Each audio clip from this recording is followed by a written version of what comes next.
Hi everyone, my name's Naomi and welcome to the Parent and Carer Information session, and it's going to be about an element of speech and language therapy, and today we're talking about intensive interaction. So intensive interaction is described as something that involves an adult and a child with complex learning and communication difficulties interacting through frequent, natural, fun-filled exchanges that promote basic communication skills.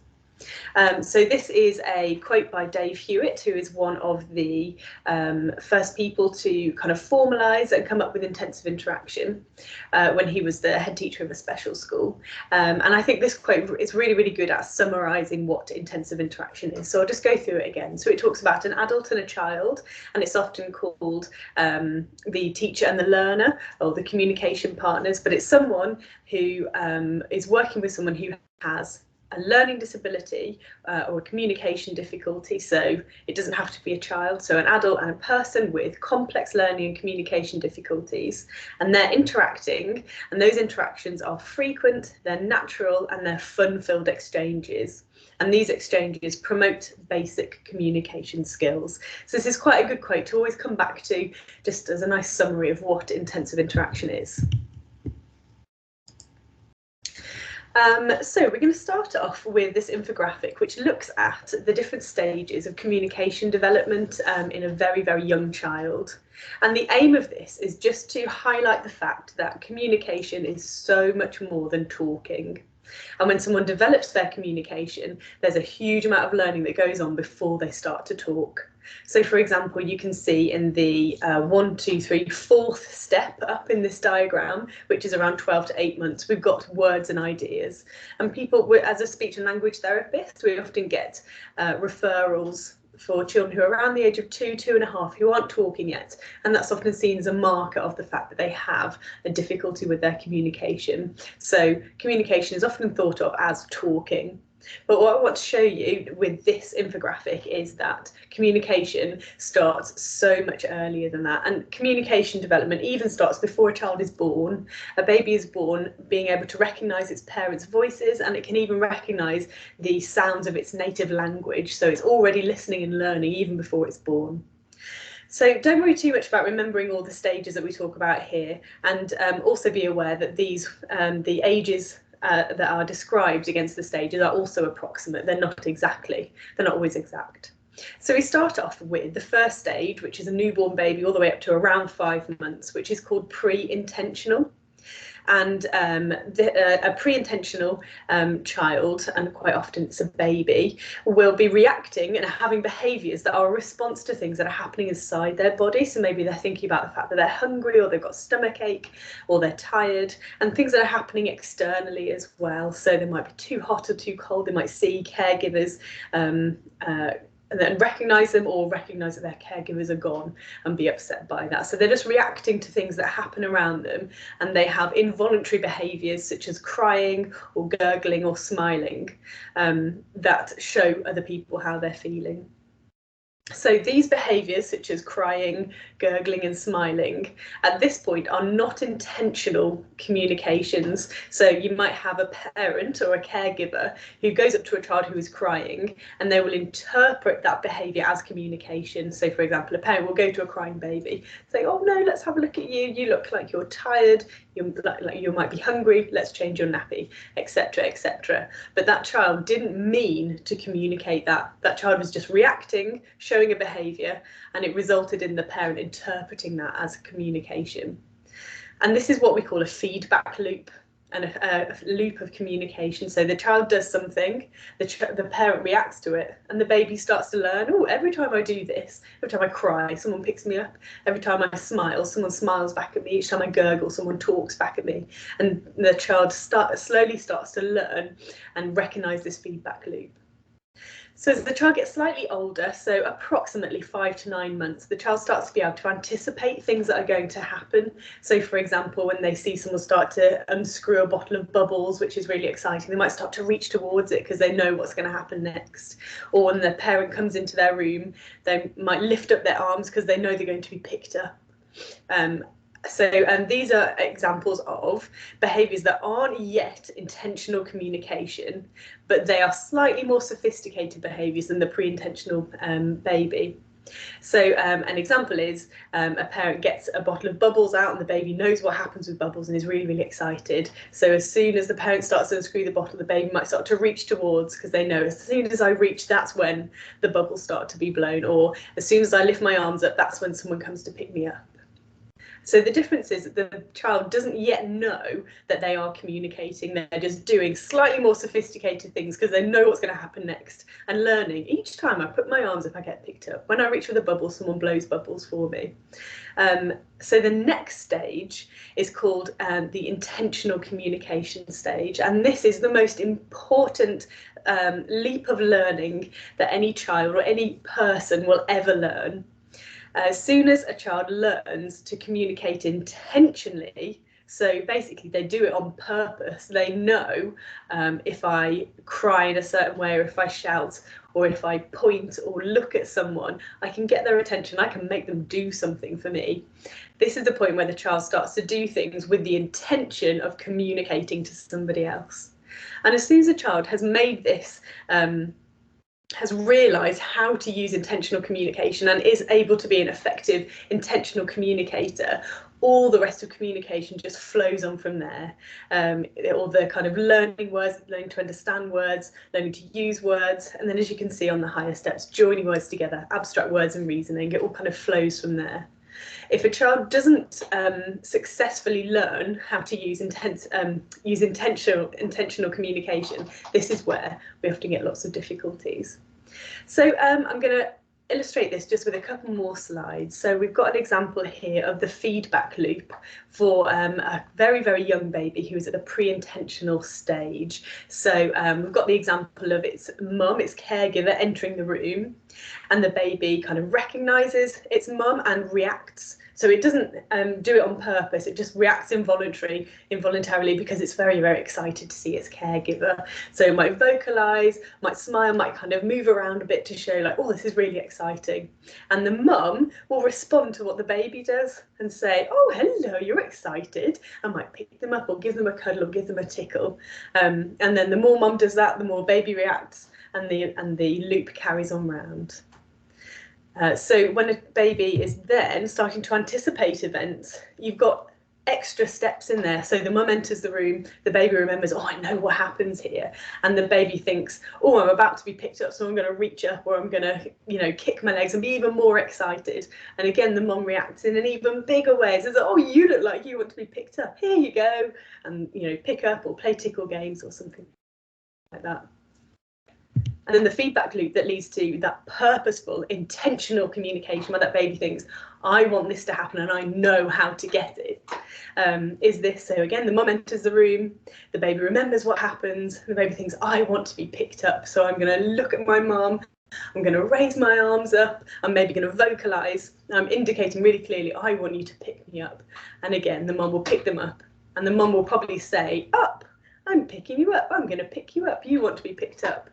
And the baby starts to, on top of that intentional communication, also start to remember the word and understand the word.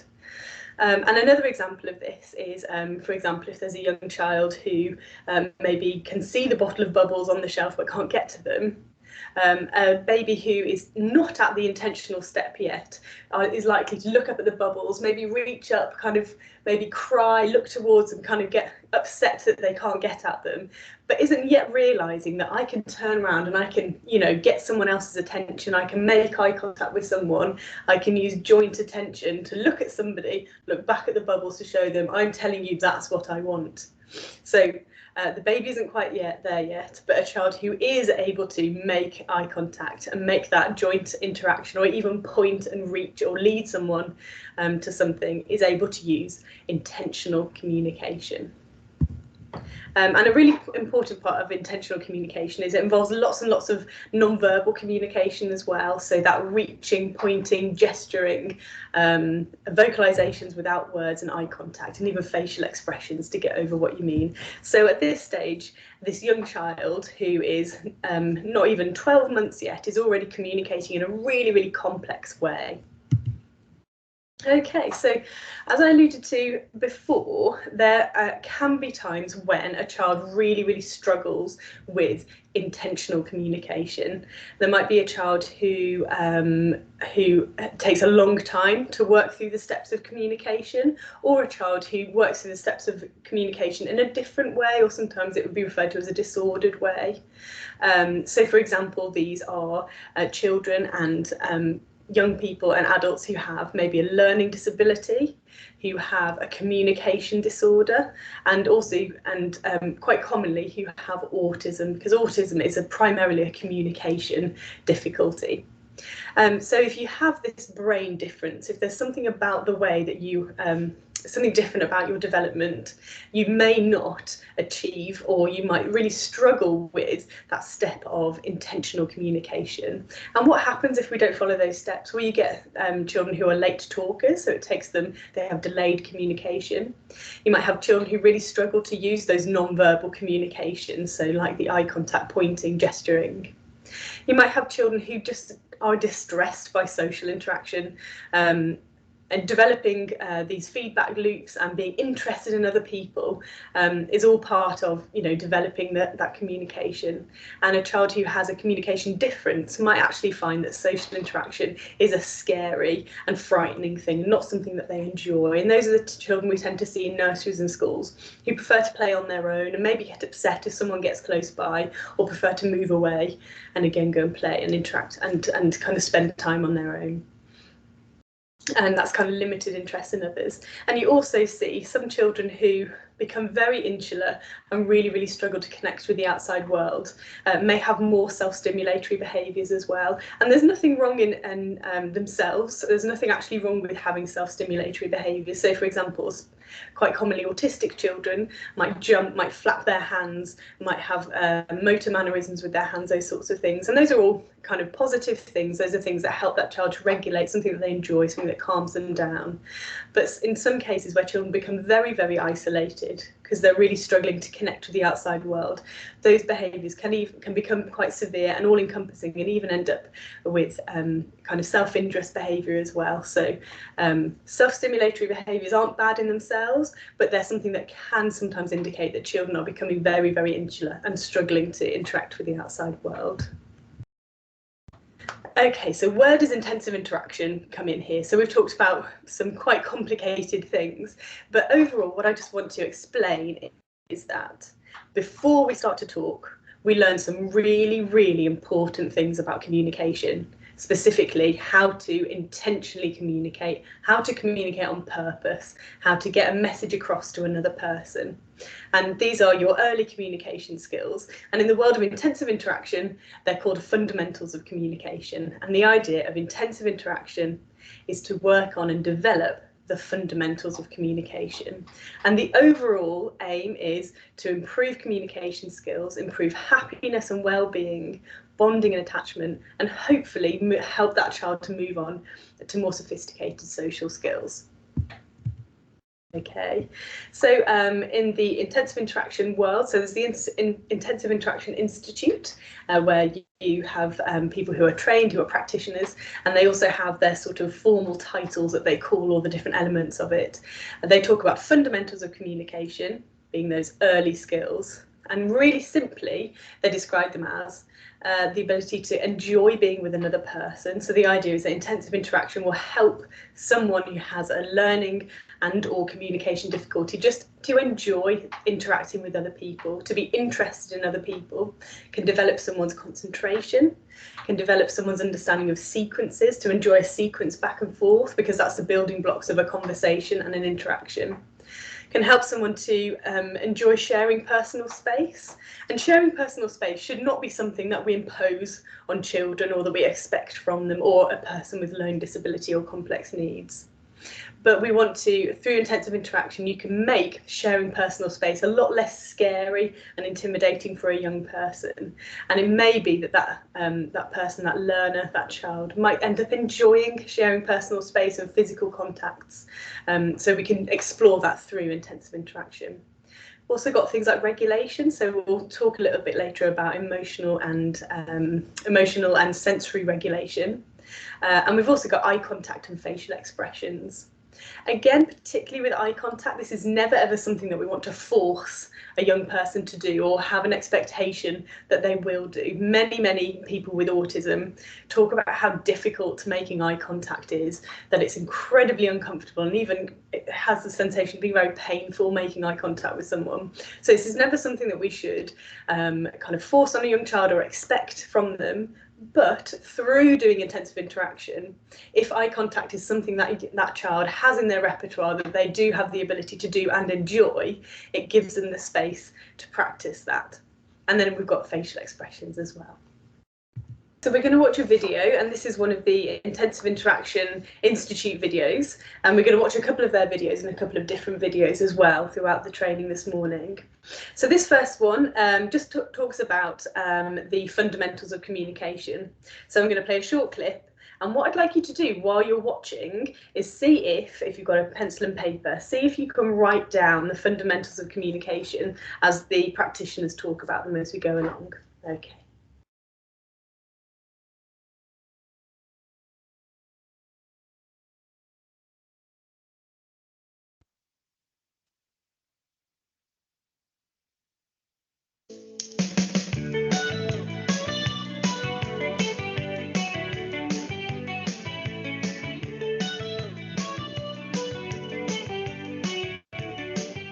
So, in this sequence, we, Julie, Amandine, Jules and myself, we will briefly describe what intensive interaction is, what it does, what it achieves, and also how it operates.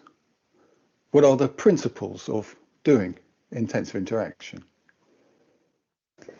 Intensive interaction works on the development of the fundamentals of communication.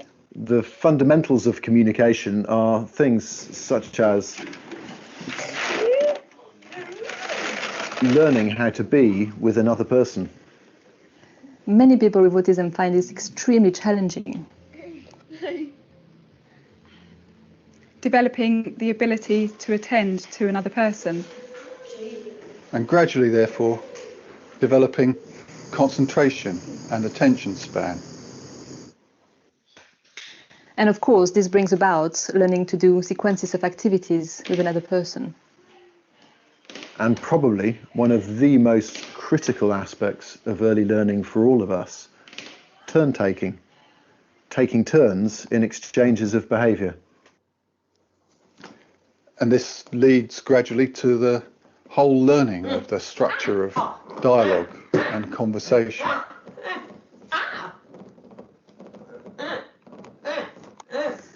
And gradually, within the free-flowing activities, the learner is rehearsing and learning some really complicated communication knowledge. Such as using and understanding eye contacts.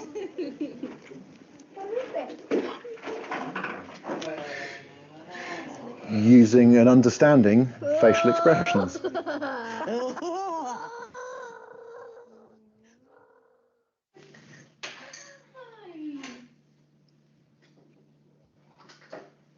Using and understanding other non-verbal communication.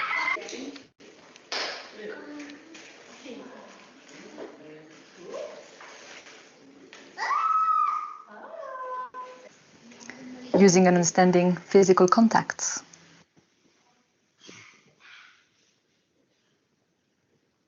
Of course, learning to vocalise and using vocalisations meaningfully, including speech.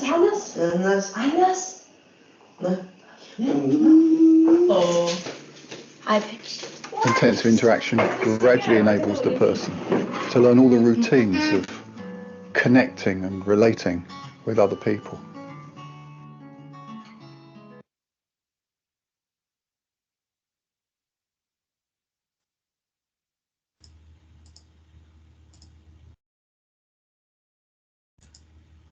Okay, so in that clip, the idea was to have a look and see if you could write down any of the fundamentals of communication they talk about as we go along.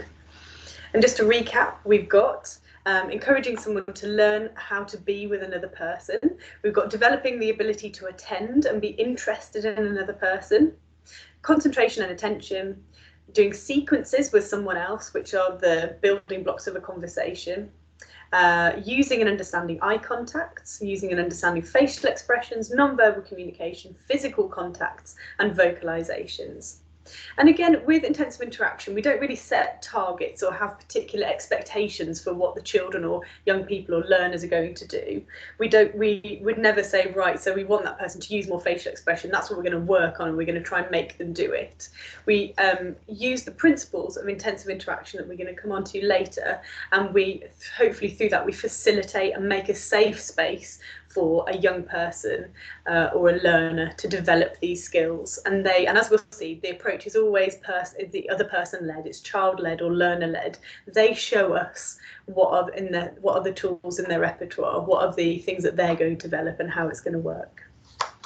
Okay, so far intensive interaction can seem a bit strange.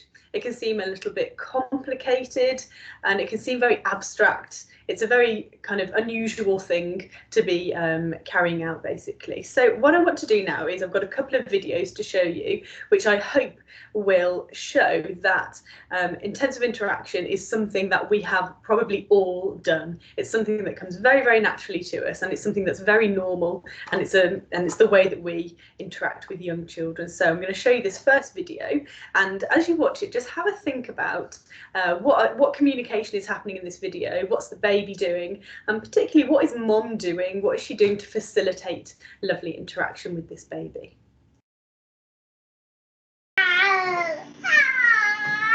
Really?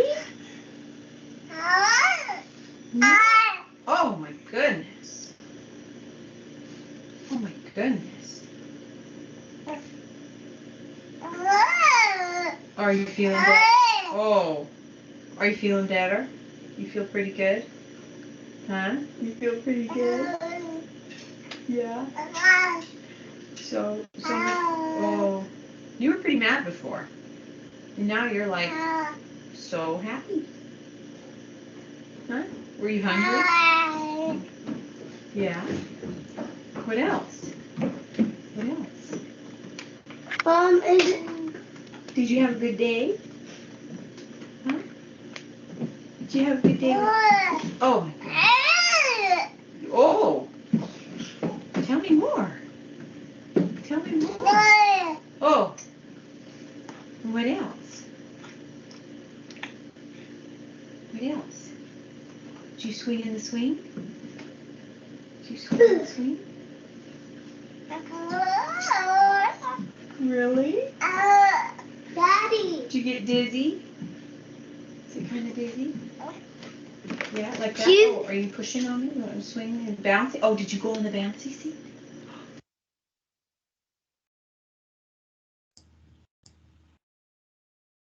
Okay, so in that video, we've got a very, very young baby who's clearly a pre-intentional communicator.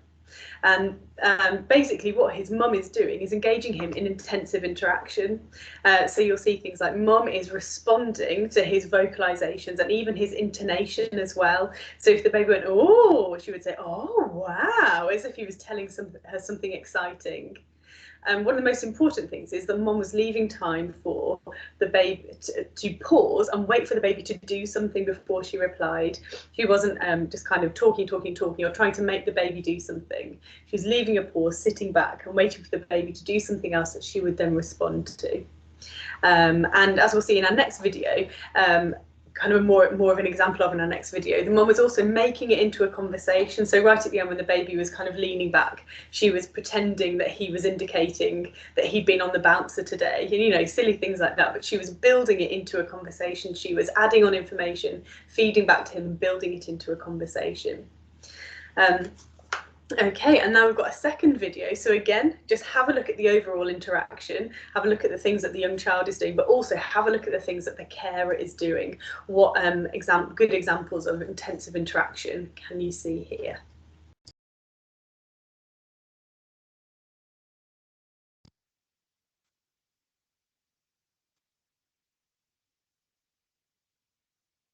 Give your child's clothes a second life.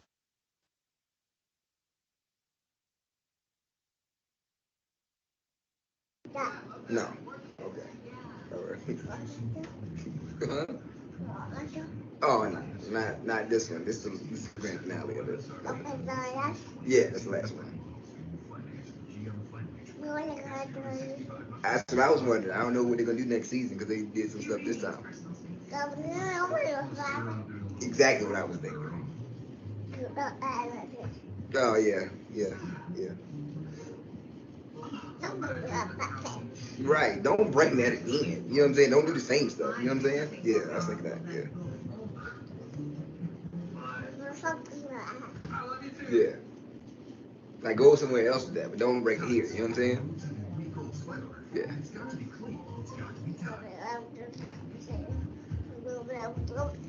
That's what I said. They was like, you know what I'm saying? And I was like, what in the world? But don't do it here. You know what I'm saying? Yeah. Yeah. Yeah. Really? I thought the same thing. We think a lot alike, huh? Oh, that's crazy. Right.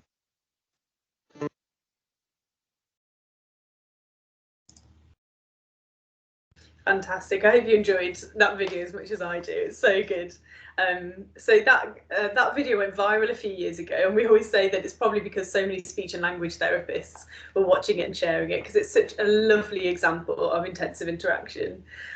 So some of the brilliant things that Dad was doing in terms of intensive interaction in that video were responding to a range of communications from the baby. So he was responding to non-verbal communication. So the baby was kind of shaking his head, doing gestures up and down, reaching and pointing, and Dad was mirroring and doing the same thing, and adding on language as well, so kind of turning it again into an interaction, saying, oh, I know, don't bring that in, and all those sorts of things. He was also responding to the baby's intonations. So when the baby kind of said something in a low voice, said, oh, I know. And if the baby said something in a high voice, he said, yeah, can you believe it? And echoed just even the intonation, the way the baby was speaking. And what's really lovely as well is you can tell that feedback loop between that parent and child is so successful. That dad is obviously a very, very good kind of attentive caregiver, and they have a really good bond together. And that feedback loop has worked so well that baby even has the same kind of gestures and intonations as his dad as well, which is really, really lovely. A really key thing, again, to watching this video is that Dad leaves lots and lots of pauses. Dad doesn't keep talking and trying to make the baby do something or try to, ask lots of questions. After each interaction, Dad pauses, waits, sits back, waits for the child to do something, and then reacts and responds to what the baby's doing. So he's being really, really child-led, which is really, really lovely. So obviously, when we're talking about doing intensive interaction with children or learners who have a learning disability or a communication difficulty, autism, and other types of complex needs, the interaction might look quite different to that. So for example, the baby in the first video was already just fascinated by its mum's face, was looking at her eyes, looking at her face, was really interested in the things she was doing. And that little boy, again, had really a natural eye contact and really enjoyed the interaction with his dad, which was really lovely to see. But in someone who has a learning disability or complex needs, we don't necessarily see those behaviours and those features of their communication happen so quickly or so naturally. When you have a learning disability, it means that all of your processing, your learning is slower. So as we saw in the feedback loop in the PowerPoint, that kind of ability to kind of remember what's happened, to predict what's going to happen, to learn new things is especially difficult. And if you have autism, the whole way that your brain processes and learns how to communicate can be very, very, very different. So a person with autism doesn't follow that kind of neat trajectory, doesn't follow those steps that we saw at the beginning. And a person with autism will develop their communication in a different way. It's not necessarily in a worse way. It's not necessarily a bad thing, but it can mean that sometimes they might miss certain elements of learning, which can then impact them later on. So developing kind of enjoyment in interaction, how to go on and communicate functionally, all those sorts of things, which are really important as they get older. Okay, so now we're going to think about how we start with intensive interaction. It can be something that seems quite intimidating and kind of vague in terms of how to get started with it. So we're going to watch a video, which again is the Intensive Interaction Institute. We're going to watch about 1.5 minutes. And in it, the intensive interaction practitioners are going to talk about the kind of first starting steps of implementing intensive interaction. So again, if you've got pencil and paper with you, see if you can write down some of the advice they have and the things that they recommend for getting started.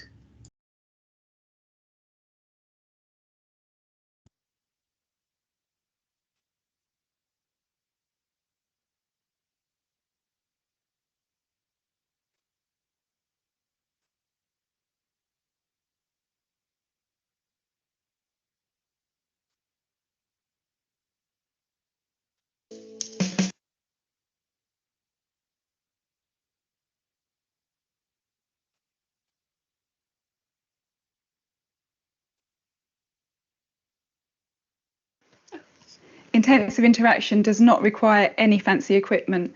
You already have the best equipment there is.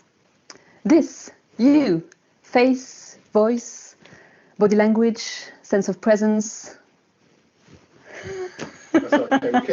Used cleverly, this is the best equipment.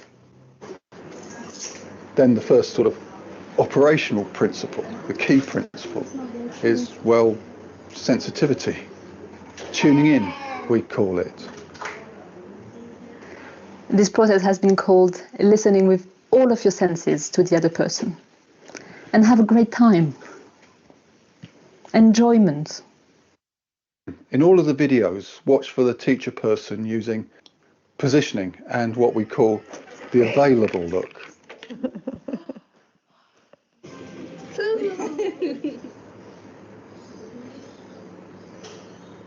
A key principle, often very difficult for us. Holding back, not doing too much. Observing and waiting. Being relaxed and unhurried. And perhaps the central big secret of intensive interaction technique. Allowing the other person to lead, go first. Take the first turn.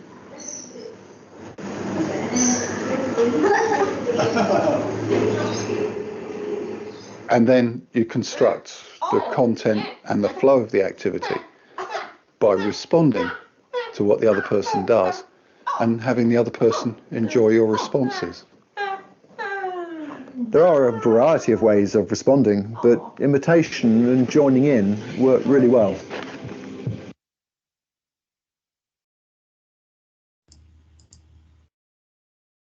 Okay, so in that video, there were some of the intensive interaction practitioners talking about their first kind of pieces of advice for how you start doing intensive interaction. So let's see how many of these you managed to write down during the video. So the first one was sensitivity. So being sensitive to the person, being kind of tuning into what they're doing, so you can be truly led by them. So there was listening, and I think someone called it listening with all your senses. So just being really, really aware of that young person and how you can interact with them.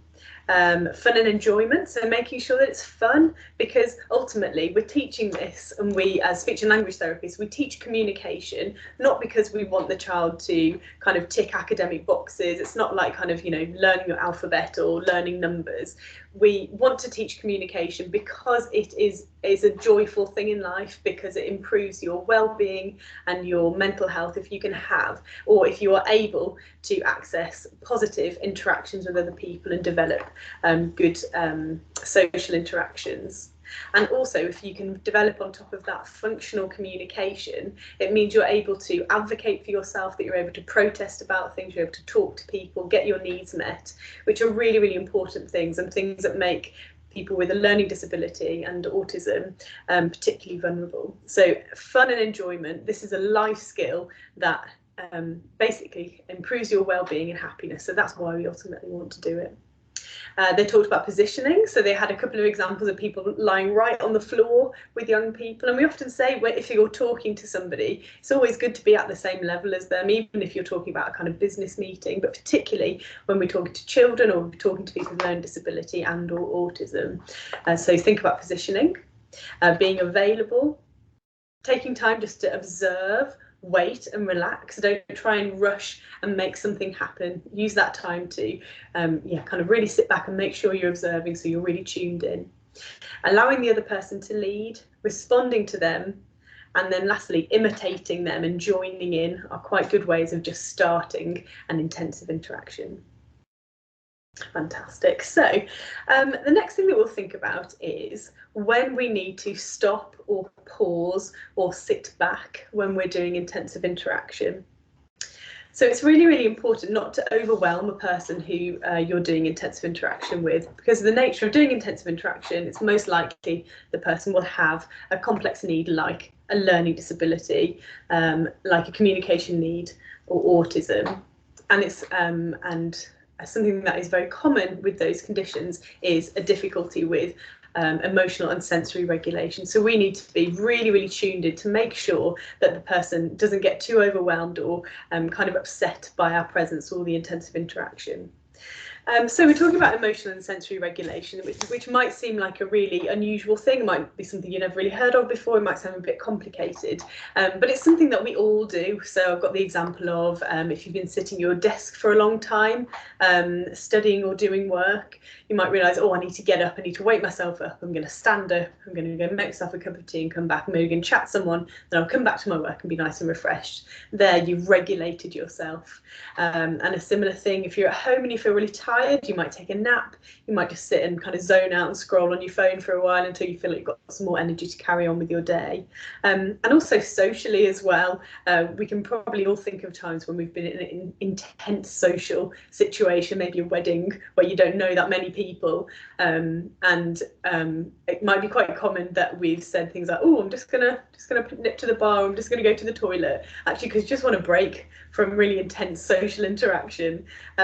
So we need to be really sensitive to the fact that the person who we're doing intensive interaction with also might need a break, and they might need a break more often, and they also are likely not to have the communication skills to be able to tell us that they need a break. So for example, some children who kind of escalate very suddenly, maybe get very distressed or very upset or even lash out at people, it's because actually for a long time it's been building up inside, but they had no idea how to express it. So it's really, really important that when we're doing intensive interaction that we know when to stop, when to sit back, maybe to have a break and then join back in again. So we're going to watch the next video. So again, if you've got pen and paper, try and write down some of the advice they have for when you should stop, pause and sit back when you're doing intensive interaction.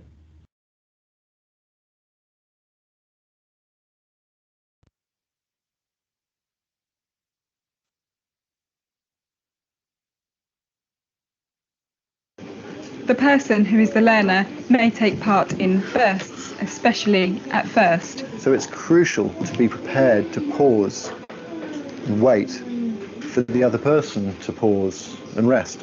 Or processing time. Taking time to process and think about what has just happened.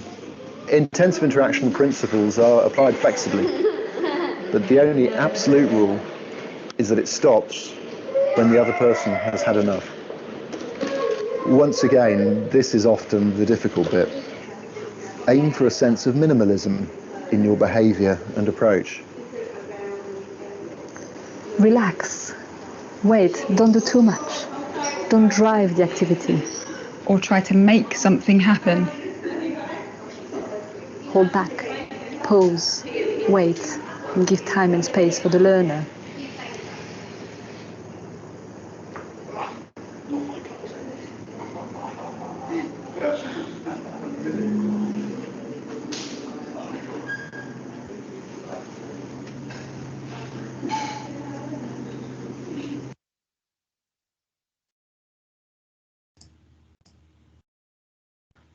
Okay, so in that clip, I think that's a really lovely place to end as well, because that's a really interesting interaction between, so the man in that, at the end of that clip was Dave Hewitt and his interaction with the little girl. You see glimpses of that all the way through the Intensive Interaction Institute videos.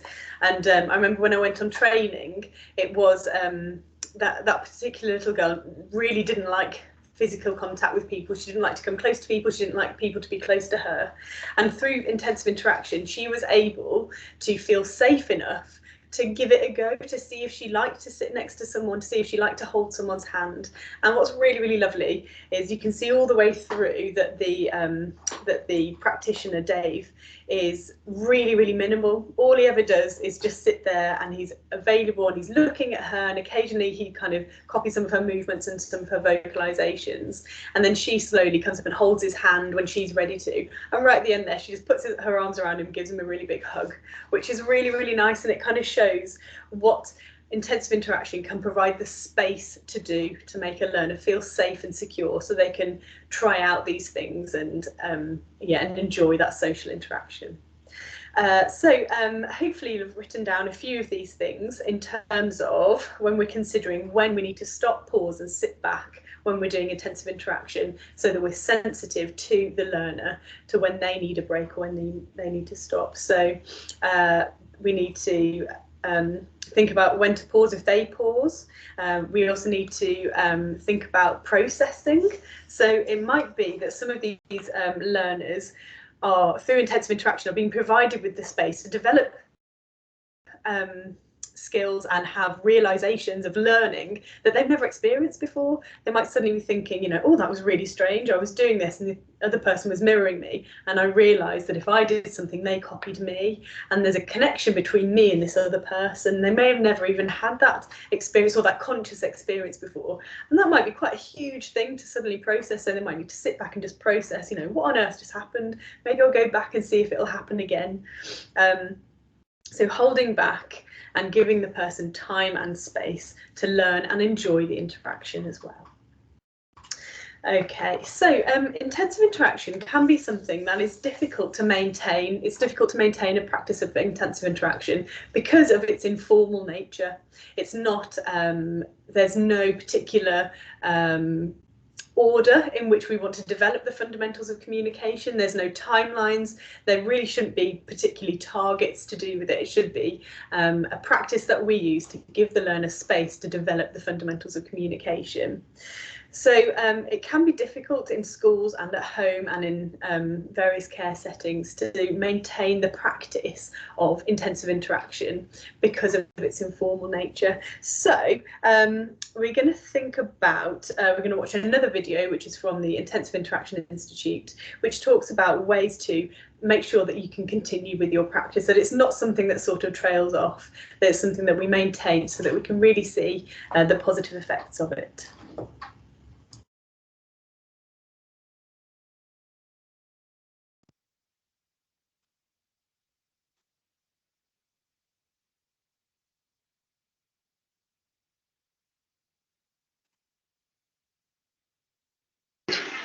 Through repetition. Through repetition. Through repetition.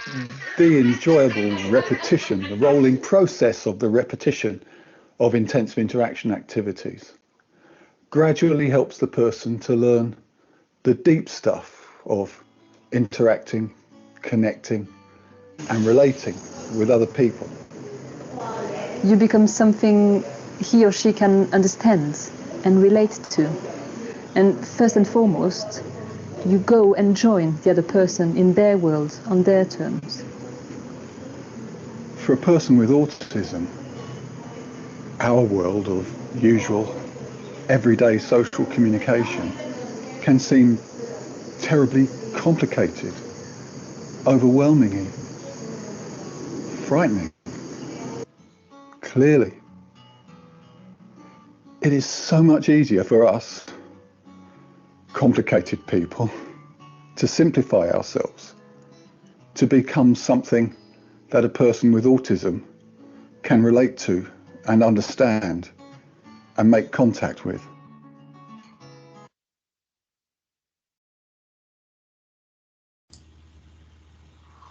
Okay, so some of the things that the practitioners spoke about in that video were repetition. That was obviously quite a big one. Interaction, connection, and relating. So really concentrating on making that bond and that relationship with the learner. I think in that one as well, one of the practitioners described the communication partners as being complicated. We're complicated people. We're, for a person with learning or communication needs and or autism, people can be very unpredictable and a little bit scary and complicated. So simplifying ourselves, getting into the learner's world, following their lead, makes us more understandable and less frightening for them to communicate with and interact with. And then the last one is joining with their world, kind of joining with their world, a place where they feel nice and safe, then they may feel brave enough to kind of look outward again and join our world. Okay, so next I've got a couple of slides where we talk about frequently asked questions about intensive interaction.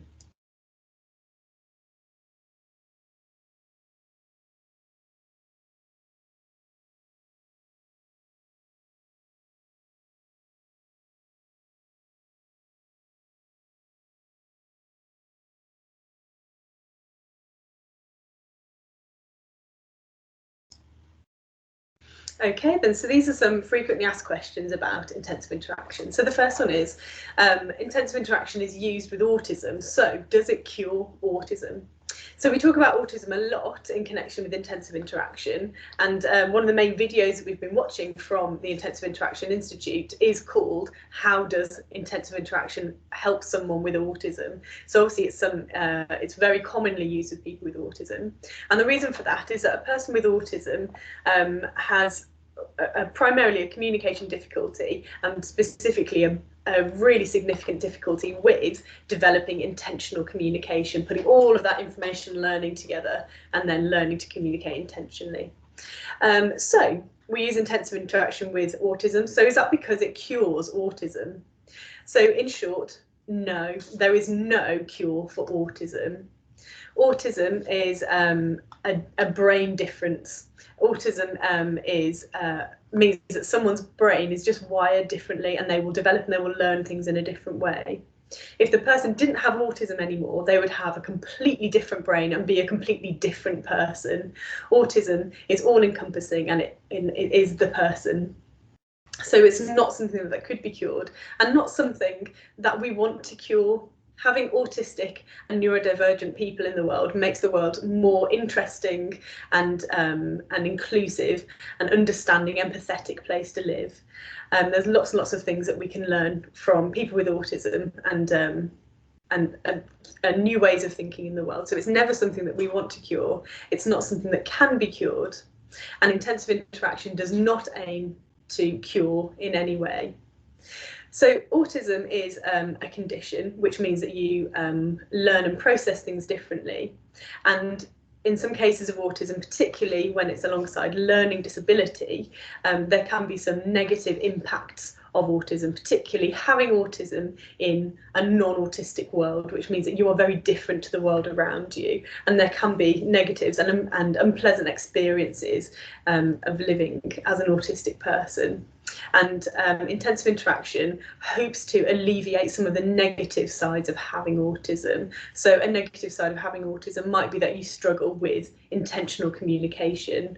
It might be that it's difficult to develop social interactions, to enjoy social interactions, particularly again with people who also have a learning disability. So intensive interaction hopes to work on those things and alleviate any of the negative impacts of having autism, and then hopefully even start to develop other more sophisticated communications, such as being able to communicate functionally, being able to advocate for yourself, to protest, to tell stories, to get help and reduce your vulnerability. So the second question is, can you only use intensive interaction with a child who has autism? So is intensive interaction only for autism? And the answer is no. Intensive interaction is for anyone who has any kind of communication need, and specifically anyone who is struggling with that step of intentional communication. So the third thing is, doesn't intensive interaction encourage the person to keep doing antisocial looking or unusual behaviours? And it's completely fine to think this when you first come into intensive interaction, or when you first start to work or interact with people who have learning disability or complex needs or autism.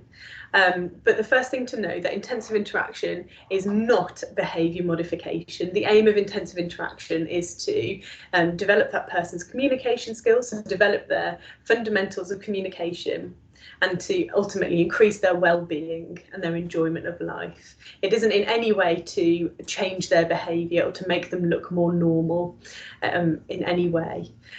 So yes, intensive interaction may mean that someone carries on doing things that look strange, that aren't what we'd consider to be normal, and that's not the aim of intensive interaction. Intensive interaction is to work internally with someone, with their internal skills and to work with someone's skills and to develop their communication. It's not to make them look normal in any way. And it's worth thinking about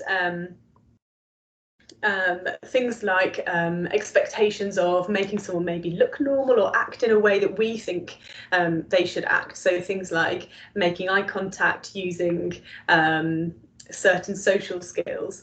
Often when you speak to a person with autism, they will talk about eye contact being really, really unpleasant, or if they know they've got to smile and make eye contact and say, yes, and use active listening techniques, they might spend so much energy and concentration on that skill that they'll actually kind of forget everything that's being told to them and just not enjoy the interaction at all.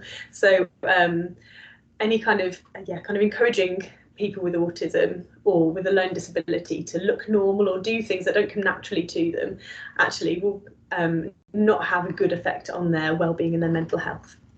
So intensive interaction looks really strange. I don't think I'd feel confident to do this. I would feel too silly. And again, there's nothing wrong with thinking this when you look at intensive interaction, particularly lots of the intensive interaction practitioners you see in the videos. They're clearly all very sort of outgoing theatre type people. And you might look at it and think, oh, I just feel too embarrassed. I wouldn't be able to do that myself. And it's absolutely fine to admit to that and to think that first of all. So what I'd recommend is start small. So as you saw in one of the videos with Dave Hewitt and the little girl who was sitting with the trampoline, he did very, very little. He was very minimal. He sat back. He was just watching and having the available look and being kind of ready for her to interact with. So yeah, again, you can just start really, really small. And according to the safeguarding rules in your setting, you could even go to a more private space with the learner, as long as obviously you're complying with safeguarding. So where no one might be necessarily watching you, so you feel less self-confident. And as you start to see the results and enjoy the interaction between you and the learner, it might help you to develop your confidence. It's also worth noting as well, on the Intensive Interaction Institute website, they had a blog about the fact that it's so much easier to do intensive interaction if you're an introvert. And you might think that, first of all, I'm an introvert, I feel a bit too shy about this, I don't think I'll be very good at it. But actually, if you're an extrovert, you might struggle with the elements of sitting back and relaxing and not doing too much. If you're an extrovert, you might be tempted to fill the silences and fill the gaps and not leave a pause and try and make something happen. Whereas if you're a more introverted person, you're far more likely to be led by the learner and to leave the pauses as appropriate. So actually, if you initially think, I'm not sure if this is for me, that probably will end up being your strength. So the last point is, what if the person gets overwhelmed and overexcited by this interaction? So this is going back to those principles of knowing when to stop, pause and sit back, and even when to end a session of intensive interaction. So it's worth looking for if someone's getting kind of overregulated or overstimulated, and maybe is even becoming quite distressed about something. So being really, really sensitive towards them. It's also worth thinking about if the person has any particular sensory assessment kind of results, if they've ever been seen by an occupational therapist or similar. See if there's anyone who can tell you about that young person's sensory needs, so that you know kind of what things to look out for and what activities potentially to avoid. Okay. So we're coming to the end of the session today, and the last thing we're going to watch is another video, and it's by the Intensive Interaction Institute, and it's got a group of practitioners, and they're all talking about their favourite principles of intensive interaction. So while you're watching this one, see if you can listen out and think about what is my favourite principle of intensive interaction. So if there's something that has really struck you today that's really interesting, if there's something that you might change about the way you interact with young people, or if there's a key thing that you've really, really learned, just have a think about what that is, and I'll share mine with you at the end as well. Okay, so I'll set up that video.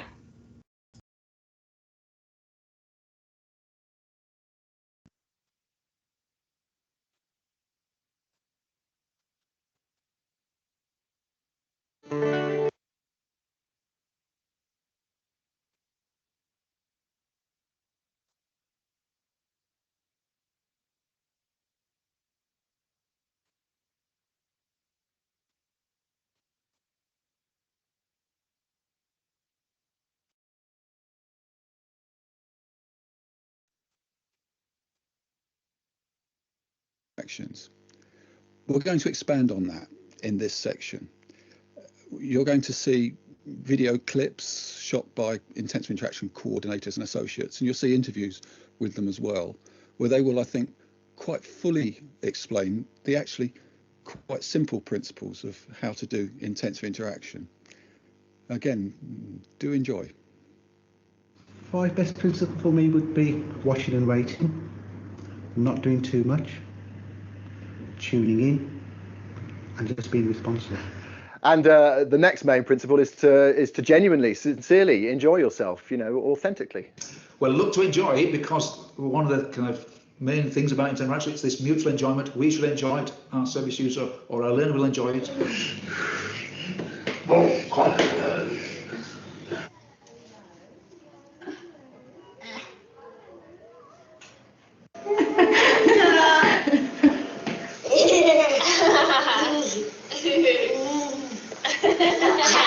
The first main principle of doing intensive interaction is tuning in. When you really observe the person that you're working with, you listen to them, you watch what they're doing and you respond to them, so you're really tuned into them, their behaviours, their attitudes and what they're doing. Tuning in, so listening with all of your senses to that person.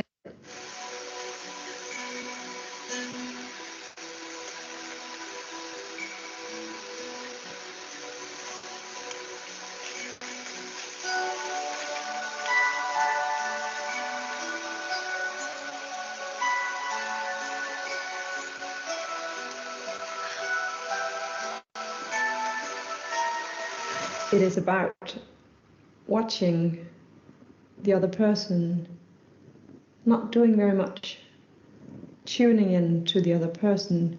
Always being available, having an available look, the look on your face, that you're enjoying it, that you're available, that you're there for them. And almost synchronise yourself with what they're doing.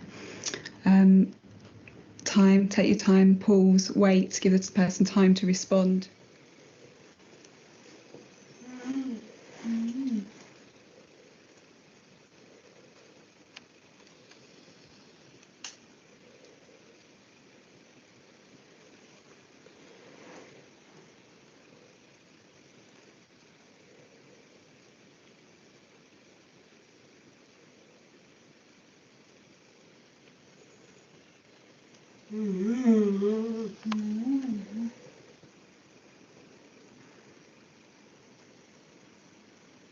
Absolutely. The most important principle of intensive interaction is that you let them lead, and they take the lead and actually show you where to go, and you follow them in the dance, which is a great way of doing it. The next main principle is minimalism, not doing too much. Let the person lead, let their behaviours lead what you're doing. You follow them, you join in with them, you imitate them. Let them lead for a change, not us leading them. Don't do too much. Hold back, less is more. Wait for the learner person to initiate. And then you develop the flow and the content of the activity by responding to what the learner person does.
And the other important thing is that you just don't do too much. It's very easy to get carried away when you're in the middle of an interaction. Yeah, not doing too much is very critical, very important. Again, we've often bombarded the people that we're working with too much communication.